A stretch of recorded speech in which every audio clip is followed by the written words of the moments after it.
नमस्कार, बड़ी खबर तेज नजर लेकर हाजिर हूं मैं शेखर त्रिवेदी। आज से शुरू कर रहे हैं हम नया शो जिसमें 24 घंटे की सभी बड़ी खबरों की पड़ताल होगी पूरी रफ्तार के साथ। आपको हम खबरों के हर पहलू से रूबरू कराएंगे, वो भी बगैर किसी ब्रेक के। शुरू करते हैं खबरों के तूफान का सफर पूरे विश्लेषण के साथ। करोड़ों रुपए के लैगफेड घोटाले में आज अदालत का फैसला आ गया। अदालत का फैसला नतीजा रहा इस मामले की लचर पैरवी का, जिसमें 7 लोगों को कोर्ट ने बाइज्जत बरी कर दिया। जिन लोगों को बरी किया गया उसमें 4 पूर्व मंत्री हैं, चंद्रदेव राम यादव, रंगनाथ मिश्रा, बादशाह सिंह और बाबू सिंह कुशवाहा। इनके अलावा 3 और अधिकारी लैगफेड के घोटाले में बरी किए गए हैं। 7 लोगों को कोर्ट ने दोषी माना है। इनकी सजा कल सुनाई जाएगी, लेकिन इन 7 लोगों में कोई भी बड़ा अधिकारी नहीं है। कोर्ट ने 14 और इंजीनियर को मुलजिम के तौर पर कोर्ट में पेश करने के आदेश दिए हैं।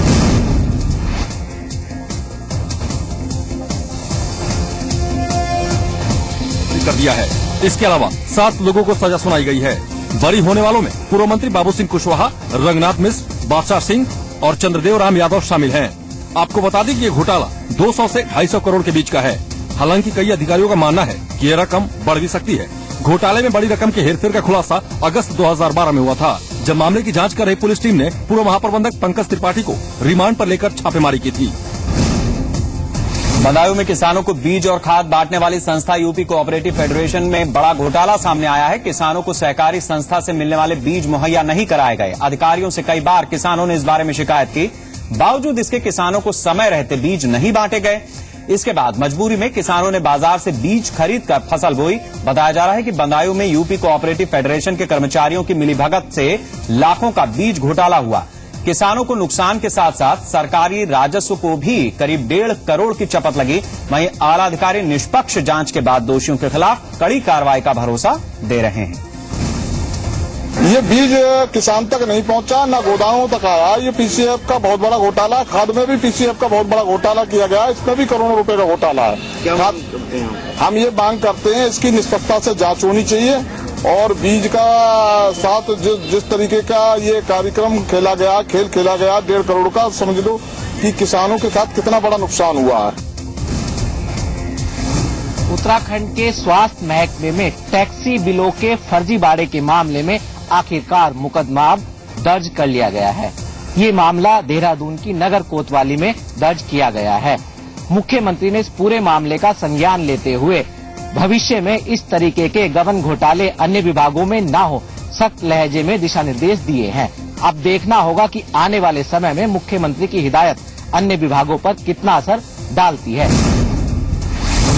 विभागों का काम है कि बजट ठीक से खर्च हो और वित्तीय नियमों का पालन हो और अनियमितताएं न बरती जाएं। और स्वास्थ्य विभाग में बहुत ध्यान देने की जरूरत है। एनआरएचएम के अंदर बहुत सारे घोटाले हुए हैं। आगे ऐसा ना हो तो आप मैं सावधान हूँ इस विषय। उत्तराखंड के स्वास्थ्य विभाग में करोड़ों के टैक्सी बिल का घोटाला साल 2009 से 2013 के बीच का है, जिसमें राजधानी के मिसेस सुनियाल टूर एंड ट्रेवल्स ने सीएमओ कार्यालय से किराए पर टैक्सी देने के एवज में 5,25,100 का भुगतान लिया। इसी तरह काला tour and travels company Mathurawala ने भी 22,23,000 का भुगतान लिया। दोनों कंपनियों में एजेंसी संचालकों ने तत्कालीन मुख्यमंत्री को भ्रमण पर ले जाने की बात लिखी थी। जांच में पाया गया कि एजेंसियों द्वारा दिए गए बिल और हस्ताक्षर फर्जी हैं। इस घोटाले में चिकित्सा विभाग के अधिकारियों की भी मिलीभगत सामने आई। यही नहीं, इस तरह के बिल राज्य के दूसरे जिलों से भी भेजे गए, जिसमें करोड़ों का घोटाला इस बिल घोटाले को माना जा रहा है। कानपुर में कर्मचारियों के पीएफ अकाउंट में धांधली करने वालों के खिलाफ कार्रवाई शुरू हो गई है। कानपुर में क्षेत्रीय भविष्य निधि विभाग ने 500 कारोबारियों और कंपनियों को नोटिस भेजा है, जो कर्मचारी के वेतन से पीएफ का पैसा काटने के बाद भी उनके पीएफ अकाउंट में पैसा जमा नहीं करते थे। सबसे बड़ी बात यह है कि पीएफ कटौती जमा नहीं करने वाले बड़े बकायेदारों में ज्यादातर सरकारी महकमे अव्वल नंबर पर हैं। पीएफ विभाग की ओर से सभी संस्थानों को तत्काल पैसा जमा करने के निर्देश दिए गए हैं। अगर जल्द बकाया पीएफ में जमा नहीं किया गया तो इनके बैंक खाते सीज कर दिए जाएंगे।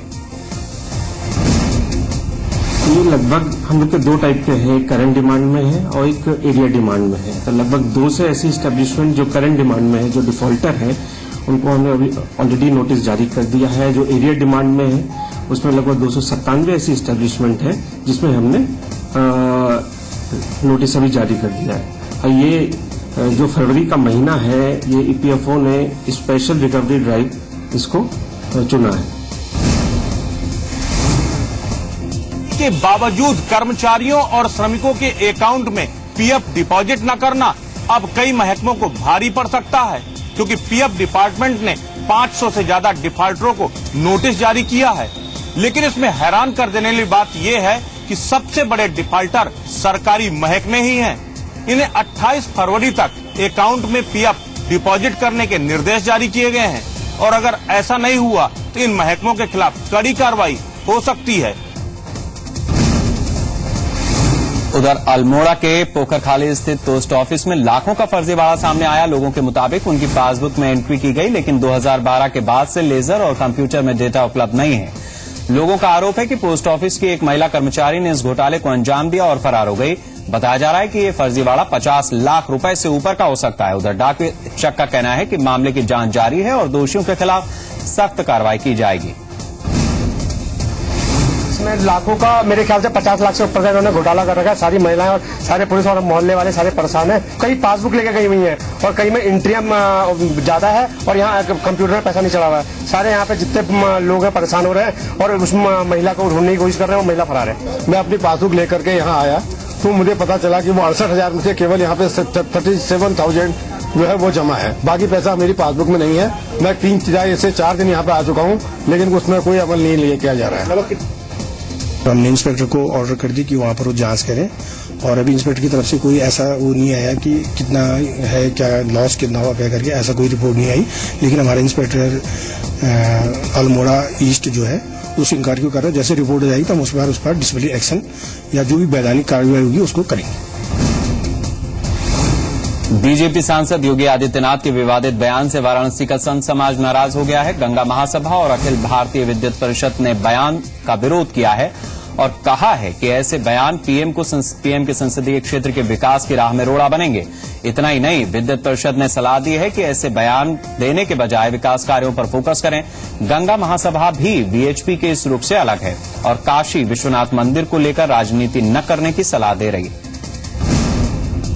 दुनिया 21वीं सदी में उस दौर में जा रही है जहाँ पे हमें मंदिर मस्जिद से आगे बढ़ करके इस को सही परिप्रेक्ष्य में, विकास के परिप्रेक्ष्य में देखने की जरूरत है। तो नाहक का बेवजह दबाव बनाना कम से कम मुझे समझ में नहीं आ रहा है कि ऐसे प्रश्नों को खड़ा करने से इस देश को क्या हासिल होगा।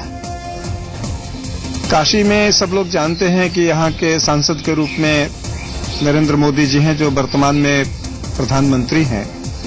और यहाँ इस तरह का भी तत्काल में आंदोलन खड़ा कर देना, राम मंदिर का निर्माण अभी भव्यता के साथ नहीं हो सका है और ढेर सारे आंदोलन अपनी परिणति को नहीं प्राप्त कर सके हैं। ऐसी परिस्थिति में एक नया आंदोलन खड़ा करने से कोई बहुत महत्वपूर्ण उपलब्धि नहीं हो सकेगी। सांसद योगी जी अगर इस तरह के बयान देते तो उनको सोचना चाहिए। उनसे निवेदन है मेरा कि कम से कम विकास के एजेंडे को आगे जाने दें। बाद में देश भर के सारे हिंदू इसको मिल बैठ करके इसको इन समस्या को सुलझा देंगे। लेकिन नरेंद्र मोदी के संसदीय क्षेत्र में कोई इस तरह का विवाद नहीं आना चाहिए जिससे ये ओबामा जैसे लोगों को ये अवसर मिल जाए कि यहाँ असहिष्णुता है, यहाँ पूरा का पूरा सद्भाव है। काशी सद्भाव की नगरी है और काशी का सद्भाव दुनिया को सद्भाव का संदेश देता है। ये नरेंद्र मोदी के संसदीय क्षेत्र से जाना चाहिए। बीजेपी सांसद योगी आदित्यनाथ द्वारा श्री काशी विश्वनाथ मंदिर पर दिए गए बयान को काशी के संतों ने अस्वीकार कर दिया है।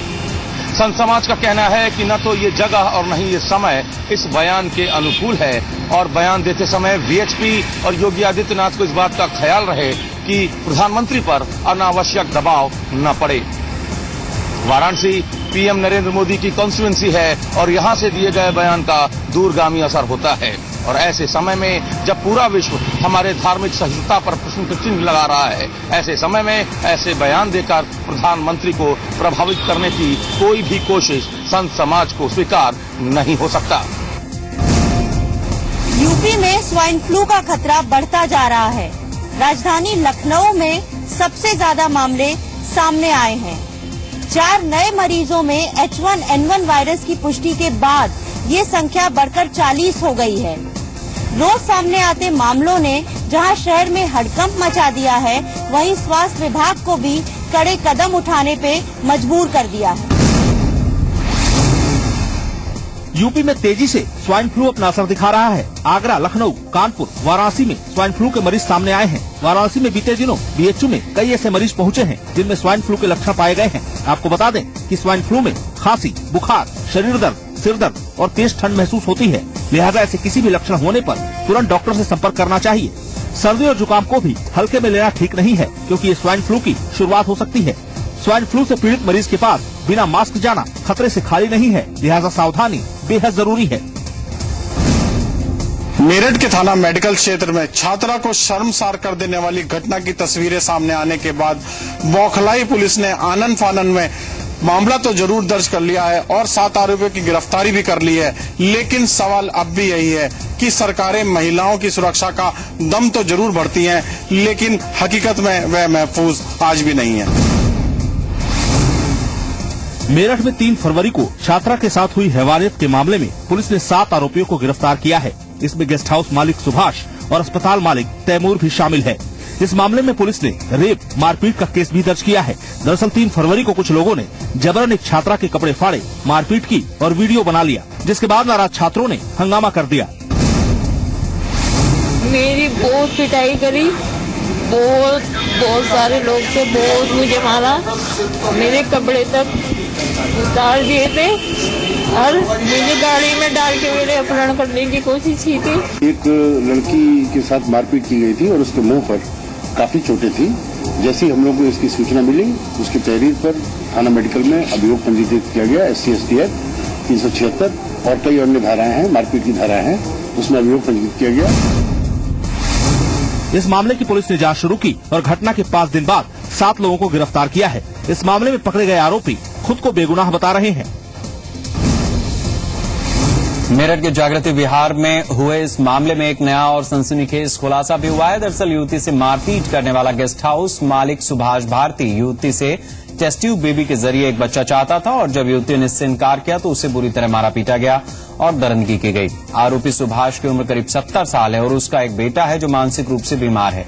ऐसे में सुभाष अपने गेस्ट हाउस में काम करने वाली युवती पर सर्रोगेट मदर बनने का दबाव डाल रहा था, जिसमें सुभाष का साथ अस्पताल मालिक तैमूर ने दिया।